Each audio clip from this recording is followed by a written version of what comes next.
कुछ न सुने वो भिस्तिया चूने पानी ढेर दे दिए, इसीलिए दीवार कमजोर रह गई। अरे अरे अरे मंत्री, इस चुन्नी लाल को निकालो और भिस्ती को पकड़ लाओ, इसे ले जाओ और भिस्ती को लाओ। भिस्ती हाजिर हो। क्यों बे भिस्ती, गंगा जमुना कश्ती, तेने चूने में इतना पानी क्यों दिया कि दीवार गिर गई और कल्लू बनिया दब गया? महाराज गुलाम को कोई कसूर नहीं, उस कसाई ने मसक इतनी बड़ी बना दी कि उसमें पानी ज्यादा आ गया। महाराज मुझे माफ करो महाराज। मंत्री, इस भिस्ती को निकालो और कसाई को पकड़ लाओ। भिस्ती को ले जाओ यार, कसाई को लाओ। कसाई हाजिर हो। महाराज,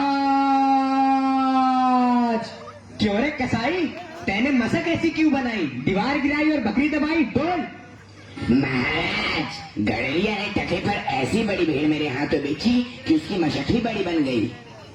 मंत्री, इस खबीज के बच्चे को निकालो और जाओ गड़रिये को ले आओ, इसे ले जाओ और गड़रिये को लाओ। गडरिया हाजिर हो। महाराज की भैर हो। क्यों रे गड़रिये, तेने इतनी बड़ी भेड़ क्यों बेची कि दीवार गिर गई और बकरी मर गई, बोल। महाराज उधर से कोतवाल साहब की सवारी आ गई तो उसको देखने मैंने छोटी बड़ी भेड़ों का ख्याल ही नहीं किया। मेरा कोई कसूर नहीं। मंत्री, इसे निकालो और कोतवाल को अभी पकड़ लाओ, इसे ले जाओ और कोतवाल को लाओ। कोतवाल हाजिर हो। महाराज की जय हो। महाराज, क्यों बे कोतवाल, तेने सवारी इतने धूमधाम से क्यों निकाली कि गदड़िये ने गड़बड़ा कर बड़ी भेड़ बेच दी, जिससे बकरी गिर गई और कल्लू बनिया दब गया? मेरा कोई कसूर नहीं, मैं तो शहर के इंतजाम के वास्ते गया था। ये नहीं, तुमने इतने धूम से सवारी क्यों निकाली? क्यों निकाली तुमने सवारी धूम से? महाराज महाराज महाराज कुछ नहीं। मंत्री, इस कोतवाल को अभी फांसी पे चढ़ा दो, दरबार बर्खास्त। सैनिकों, इसे फांसी पे चढ़ा दो। नहीं महाराज, या नहीं महाराज।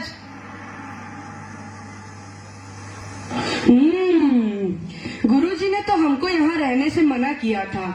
माना कि देश बुरा है, पर अपना क्या, अपन किसी राजकाज में थोड़ी न है कि किसी बात का डर हो। रोज मिठाई चबाना और मजे से आनंद उठाना। चल बच्चे, वह मिठाई आगे मिठाई आज पूरी हो गई। बाबा जी चलिए, नमो नारायण कीजिए। है यह आफत कहाँ से आई? अरे भाई, मैंने तुम्हारा क्या बिगाड़ा है जो मुझे पकड़ते हो? आपने बिगाड़ा है या बनाया है, इससे क्या मतलब। अब चलिए फांसी पर चलिए। फांसी? अरे बाप रे बाप, फांसी?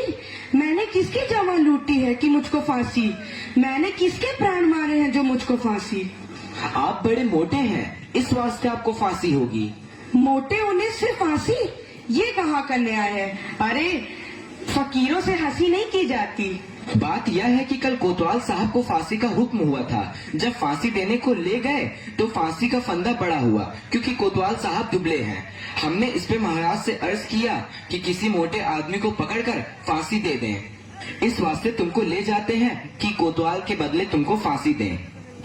तो क्या और कोई नगर भर में मोटा नहीं मिलता जो मुझ अनाथ फकीर को फांसी दे देते हो? इसमें दो बातें हैं। पहली, राजा की न्याय से कोई मोटाता नहीं। दूसरी, अगर मोटा जाए तो दरबार में जाके न जाने क्या बोले, इस वास्ते आपको फांसी होगी। दुहाई हो परमेश्वर की, यहाँ बड़ा ही अंधेर है। अरे गुरुजी महाराज का कहना मैंने ना माना, उसी का फल मुझे अभी भोगना पड़ रहा है। गुरुजी कहाँ हो? कृपया मेरे प्राण बचाओ। हाय, मैंने गुरुजी का कहना ना माना, उसी का फल है ये। गुरुजी कहाँ हो? बचाओ। अरे बच्चा गोवर्धन दास, तेरी यह क्या दशा हो गई है? गुरुजी, दीवार के नीचे बकरी दब गई, सो इसके लिए मुझे फांसी देते हैं। गुरुजी बचाओ। अरे बच्चा, मैंने तो पहले ही कहा था कि ऐसे नगर में रहना ठीक नहीं है। तूने मेरा कहना नहीं सुना। कोई चिंता नहीं।